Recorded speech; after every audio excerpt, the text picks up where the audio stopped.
जय हिंद दोस्तों। मैं भारतीय संविधान में आपको भाग के बारे में बताऊंगा कि संविधान को कितने भागों में बांटा गया है और वह कहां से किस अनुच्छेद से किस अनुच्छेद तक है। इसमें हम लोग देख रहे हैं कि भाग 1 में संघ तथा उसके राज्य क्षेत्र को दर्शाया गया है जो अनुच्छेद 1 से 4 तक है। और भाग 2 में भाग 1 में जो है आपको देख रहे हैं कि उसको नागरिकता, मूल अधिकार, नीति निर्देशक तत्व, ये जो है हम लोग देखेंगे कि भाग 2 में नागरिकता संबंधी है, ये जो है अनुच्छेद 5 से 11 तक है। भाग 3 में मूल अधिकार के बारे में चर्चा की गई है जो अनुच्छेद 12 से 35 तक दिखाया गया है।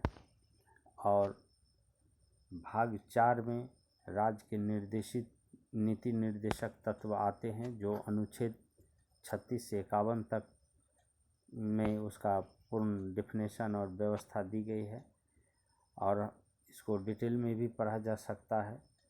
और भाग 4 के क में जो है मूल कर्तव्य के बारे में है। मूल कर्तव्य अनुच्छेद 51 के क यानी 51 ए में उसका वर्णन है।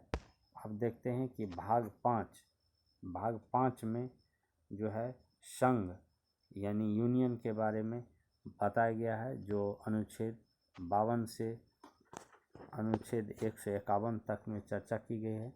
भाग 6 में राज्य के बारे में, स्टेट के बारे में बताया गया है, जैसे कि यह अनुच्छेद 152 से लेकर 237 तक में वर्णित है संविधान में।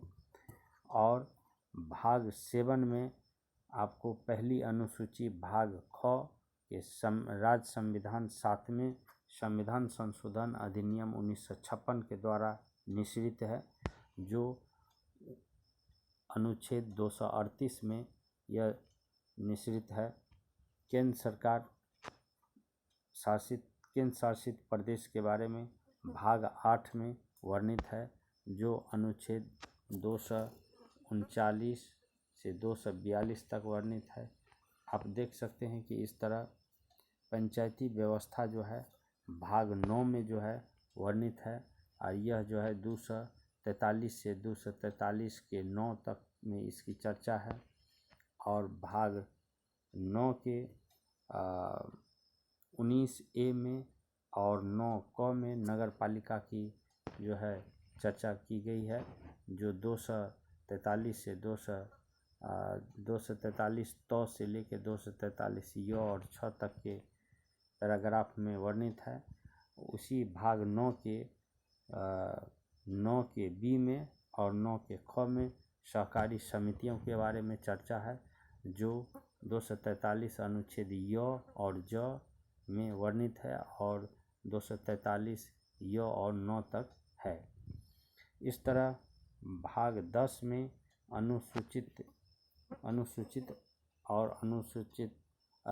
अनुसूचित और जनजाति क्षेत्रों के बारे में चर्चा की गई है जो अनुच्छेद 244 से 244 क के बीच में वर्णित है। अनुच्छेद 11 भाग 11 में संघ और राज्यों के मध्य संबंध को दिखाया गया है। ये 245 से 263 के बीच है। और भाग 12 में वित्त, संपत्ति, संविदाएं और वाद के बारे में चर्चा है और यह जो है 264 अनुच्छेद से लेके 300 अनुच्छेद 301 तक में इसकी चर्चा है। और भाग 13 में भारत के राज्य क्षेत्र के भीतर व्यापार और वाणिज्य तथा समागम आदि के बारे में बताया गया है जो अनुच्छेद 301 से लेके अनुच्छेद 307 के बीच है। और भाग 14 में संघ और राज्यों के अधीन सेवाएं के बारे में बताया गया है जो 308 से 323 के बीच है। और भाग 14 के ए में अधिकरण संबंधी बात को बताया गया है। यह अनुच्छेद 323 के क से लेकर 323 के ख तक वर्णित है। और भाग 15 में निर्वाचन संबंधी चर्चा है कि निर्वाचन कैसे हो भारत में। इस तरह की आपको व्यवस्था भाग 15 में दिखाया गया है। यह अनुच्छेद 324 से 329 के क तक है और भाग 16 में कुछ वर्गों के संबंध में विशेष उपबंध जैसे अनुसूचित जाति, अनुसूचित जनजाति, पिछड़े वर्गों एवं आंग्ल भारतीयों के संबंध में विशेष उपबंध इसमें किए गए हैं। यह 330 से 342 तक में वर्णित है और 17 भाग 17 में राजभाषा ऑफिशियल लैंग्वेज के बारे में बताया गया है। यह 343 से 351 तक वर्णित है और भाग 18 में आपात उपबंध के बारे में बताया गया है और यह अनुच्छेद 352 से 360 तक में वर्णित है और भाग 19 में प्रकीर्ण मिसलेनियस जो है व्यवस्था को कैसे हल किया जाए इसके लिए अनुच्छेद 361 से 367 तक वर्णित है और 20 में संविधान का संशोधन जो है यह चर्चा की गई है। यह अनुच्छेद 368 में वर्णित है जो सर्वविदित है। संविधान संशोधन एक बहुत बड़ी शक्ति है जो आवश्यकता पड़ने पर बहुत सारे कानूनों को संशोधन कर दिया जाता है। और भाग 21 में अस्थायी संक्रमणकालीन और विशेष उपबंध की चर्चा की गई है जो 369 से लेकर 392 के बीच है और भाग 22 जो कि 22 भाग है कुल भारतीय संविधान में, जो इसमें जैसे कि इसमें 22वां भाग में है संक्षिप्त नाम, प्रारंभ, हिंदी में प्राधिकृत पाठ और निरसन के बारे में दिया गया है जो 393 से 395 के अनुच्छेद में है। अब देखिए भारतीय संविधान के भाग 11 का अध्याय 1 संघ और राज्यों के मध्य विधायी संबंधों को दर्शाता है। इस तरह से हम देख रहे हैं कि अब आगे चलते हैं। भारतीय संविधान में अनुसूचियाँ क्या है, अनुसूचियों में क्या व्यवस्था है। भारत के मूल संविधान में कुल कितनी अनुसूचियाँ हैं? ये भारतीय संविधान में कुल 8 अनुसूचियाँ थी उस समय में और वर्तमान में 12 अनुसूचियाँ हैं। निर्मित जब संविधान हो रहा था उस समय 8 अनुसूची ही थी। भारतीय संघ में नए राज्य के गठन का प्रावधान किस अनुसूची में किया गया है? प्रथम अनुसूची में।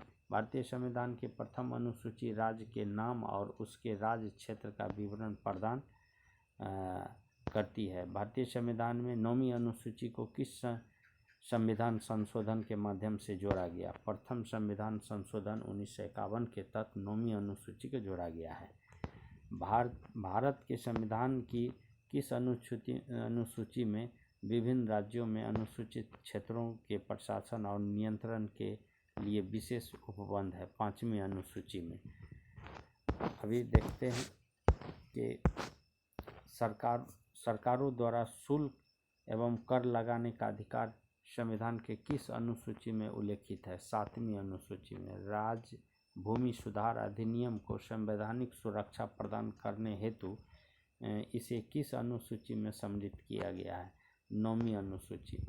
10वीं अनुसूची को 52वें संविधान संशोधन अधिनियम 1985 द्वारा संविधान में जोड़ा गया था। 10वीं अनुसूची को 1985 में 52वें संविधान संशोधन द्वारा जोड़ा गया तथा 91वें संविधान संशोधन अधिनियम 2003 द्वारा इसमें संशोधन किया गया। इसे दल बदल विरोधी कानून भी कहा जाता है। अंग्रेजी भारत में बोली जाने वाली एक प्रमुख भाषा है परंतु इसे संविधान की 8वीं अनुसूची में शामिल नहीं किया गया है। ध्यान रखिए। अभी देखिए कि पहली अनुसूची में क्या क्या है। पहली अनुसूची में राज्य और संघ राज्य क्षेत्रों के नाम और उनकी सीमाओं का चर्चा है जो अनुच्छेद 1 से 4 के बीच है। और दूसरी अनुसूची में राष्ट्रपति, राज्यपाल, लोकसभा, राज्य विधानसभाओं के अध्यक्ष, उपाध्यक्ष, राज्यसभा, राज्य विधान परिषदों के सभापति, उपसभापति, सर्वोच्च न्यायालय, उच्च न्यायालय के न्यायाधीश, भारत के नियंत्रक एवं महालेखा परीक्षक अधिकारियों के वेतन, भत्तों और पेंशन आदि से जुड़े प्रावधान के बारे में चर्चा किया गया। आप यहाँ देख सकते हैं कि अनुच्छेद 59 के 3, 65 के 3, 75 के 6, 97, 125, 148 के 3, 158 के 3, 164 के 5, 166 और 261 के तहत यह जो है दूसरी अनुसूची में वर्णित है ये सारे चीज़ों को।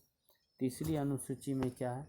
तीसरी अनुसूची में संघ, राज्य, मंत्री, संसद, राज्य विधानमंडल के सदस्य व चुनाव के प्रत्याशी, न्यायाधीश आदि द्वारा ली जाने वाली शपथों या प्रतिज्ञानों के प्रारूप दिए गए हैं तीसरी अनुसूची में।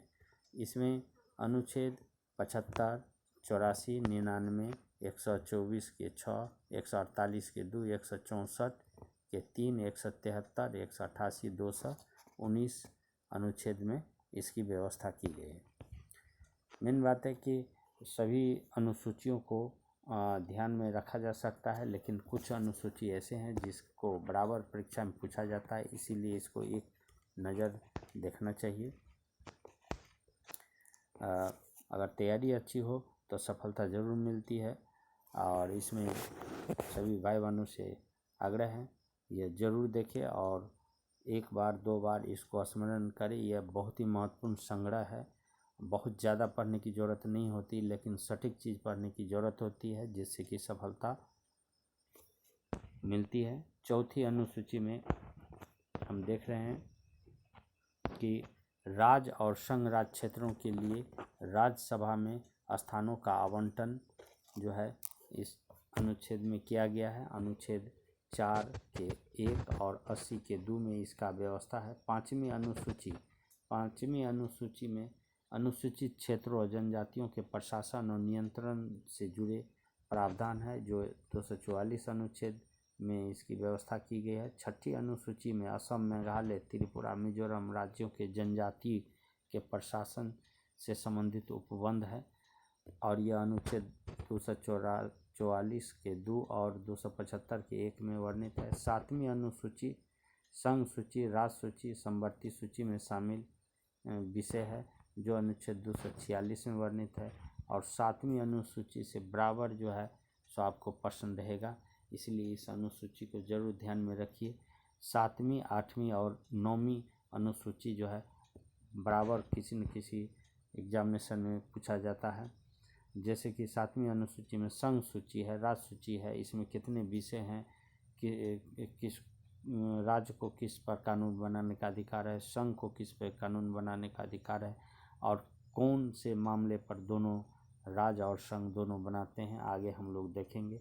8वीं अनुसूची में संविधान द्वारा मान्यता प्राप्त 22 भाषाओं की सूची है। यह 8वीं अनुसूची भी बराबर पूछा जाता है। और 9वीं इसलिए महत्वपूर्ण है कि इसमें भूमि सुधार, जमींदारी उन्मूलन से संबंधित अधिनियम, नियम, विनिमय आदि जिन्हें न्यायिक पुनरावलोकन से बचाने के लिए इसमें सम्मिलित किया गया था। ये अनुच्छेद 31 के ख में वर्णित है। 10वीं अनुसूची दल बदल के आधार पर संसद और विधानसभा के सदस्यों की निहरता से संबंधित उपबंध है जो अनुच्छेद 102 के 2 में और 191 के 2 में वर्णित है। 11वीं अनुसूची में पंचायतों की शक्तियां एवं उत्तरदायित्व निर्धारित किए गए हैं जो अनुच्छेद 243 के 6 में वर्णित है। यह भी 11वीं अनुसूची बहुत ही महत्वपूर्ण है जो पंचायती राज व्यवस्था से जुड़ी हुई कुछ बातें हैं। 12वीं अनुसूची में नगर पालिकाओं की शक्ति एवं उत्तरदायित्व निर्धारित किए गए हैं। जैसे एक और महत्वपूर्ण बात है कि 8वीं अनुसूची में सिंधी भाषा 21वें संविधान संशोधन अधिनियम 1967 जो द्वारा जोड़ी गई थी। अभी हम देखते हैं कि हमारे संविधान की विशेषता क्या क्या है। इसमें एक बार इस पर ध्यान देखा जाए। संविधान हमारे राष्ट्र का उल्लेख किन नामों से किया है। संविधान में हमारे राष्ट्र का उल्लेख किन नामों से किया गया है? India, that is Bharat. India अर्थात भारत का चर्चा किया गया है। यही हमारे देश का दो नाम है, इंडिया और भारत। भारतीय संविधान में किस प्रकार की शासन प्रणाली को व्यवस्था दी गई है? संसदनात्मक संसदीय प्रणाली को दिया गया है। संसदनात्मक शासन प्रणाली व्यवस्था में विधायिका का कार्यपालिका पर नियंत्रण होता है। विधायिका का कार्यपालिका पर नियंत्रण होता है। अध्यक्षनात्मक शासन प्रणाली का आधारभूत तत्व क्या है? एकल कार्यपालिका है। और भारत की संसदीय शासन प्रणाली एवं ब्रिटेन की संसद शासन प्रणाली के मध्य अंतर का मुख्य बिंदु कौन सा है? न्यायिक समीक्षा का। न्यायिक समीक्षा हमारे यहाँ होती है और वहाँ पर वो व्यवस्था नहीं है। भारत का संविधान परिसंघीय है। यह किससे निर्धारित होता है? केंद्र और राज्य के मध्य शक्तियों के वितरण से ऐसा होता है। हम देख सकते हैं यहाँ पर एक छोटा सा प्रयोग दिखाया गया है। भारतीय संविधान के मूल क्या हैं? तो हमारे भारतीय संविधान में स्वतंत्रता है, समता है, भ्रातृत्व है, संप्रभुता है, समाजवादी है, पंथनिरपेक्ष है, लोकतांत्रिक है। स्वतंत्रता का मतलब है कि हर तरह की स्वतंत्रता यहाँ दी गई है। बोलने की स्वतंत्रता है, नौकरी करने की स्वतंत्रता है, अपने देश में घूमने फिरने और अपना रोजी रोजगार करने की स्वतंत्रता है। और सबसे बड़ी स्वतंत्रता है वाक स्वतंत्रता, अनुच्छेद 19 के क में। आप देख सकते हैं समानता है कि हर तरह के जाति, धर्म, मजहब, जाति पाति ये सब का भेदभाव नहीं करता है। और आदमी के बीच में, जैसे कि भारत की जो प्रस्तावना है हम भारत के लोग, वहाँ ये बताया जाता है कि हम प्रथमतः इंसान है और सभी इंसान संविधान के नज़र में बराबर है। संप्रभुता हमारे देश में है। संप्रभुता जो है एक बेजोड़ चीज़ है और इस देश को अपनी एक पावर है, वह अपना निर्णय और अपना हर तरह के डिसीजन को करने में सक्षम है, वह किसी पे डिपेंडेंट नहीं है। हमारे संविधान की एक विशेषता है समाजवादी। हमारे समाजवादी विचारधारा से प्रेरित है।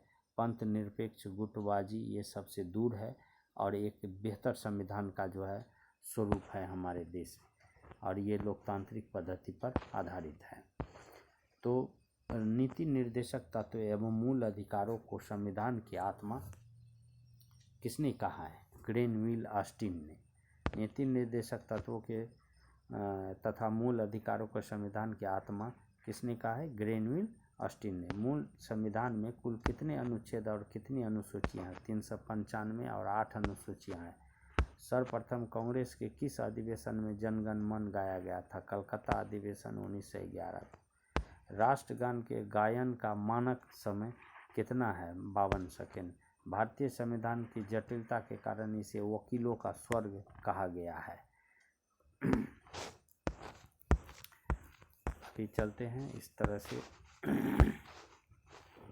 भारतीय संविधान अधिक कठोर तथा अधिक लचीले के मध्य एक अच्छा संतुलन स्थापित करता, यह कथन किसका है?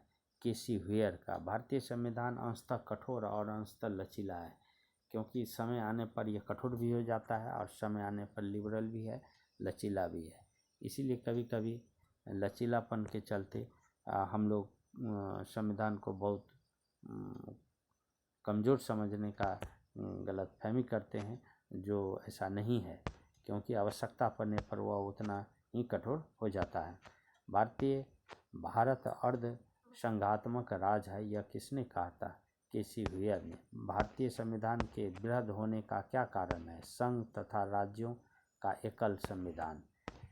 अपनी राष्ट्रवादी प्रतिक्रिया में भारतीय संविधान के निर्माताओं ने अल्पसंख्यकों के हितों एवं भावनाओं के महत्व को कम करके आंका है, यह कथन किसका है? आइवर जेनिंग्स का। भारत में राजनीतिक सत्ता का प्रमुख स्रोत कौन है? जनता। कोई भी संविधान कितना भी अच्छा क्यों ना हो, यदि उसे क्रियान्वित करने वाले बुरे व्यक्ति हैं तो संविधान भी बुरा हो जाएगा, यह कथन किसका है? डॉक्टर भीमराव अम्बेडकर। संविधान को संघात्मकता के तंग ढांचे में नहीं ढाला गया है। यह कथन किसका है? डॉक्टर भीमराव अम्बेडकर का। भारत की स्वतंत्रता के बाद भारतीय राष्ट्रीय कांग्रेस को एक राजनीतिक दल के रूप में भंग कर देना चाहिए। यह किसका कथन है? यह किसका सुझाव है? यह महात्मा गांधी का सुझाव। भारतीय संघवाद को सहकारी संघवाद किसने कहा था? Granville Austin. अध्यक्षात्मक शासन प्रणाली में कार्यपालिका की समस्त शक्तियां किसमें निहित होती है? राष्ट्रपति में। मौलाना अब्दुल कलाम आज़ाद ने संविधान सभा में वयस्क मताधिकार को 15 वर्ष के लिए स्थगित करने की बात की थी। भारत का राष्ट्रीय पशु कौन सा है? बाघ। भारत का राष्ट्रीय पुष्प कौन सा है? कमल। भारत का राष्ट्रीय पक्षी कौन सा है? मोर। भारत के राष्ट्रीय ध्वज के चक्र में कितनी तिलियां होती है? 24। धन्यवाद। फिर अगले चरण के लिए हम लोग एक अगला वीडियो लाएंगे और इससे भी बेहतर क्वालिटी के लाएंगे। हम आशा करते हैं कि आप लोग को अच्छा लगा होगा, और अच्छा लगा तो सब्सक्राइब करें और सुझाव दें कि इसमें क्या त्रुटि है। धन्यवाद। जय हिंद, जय भारत।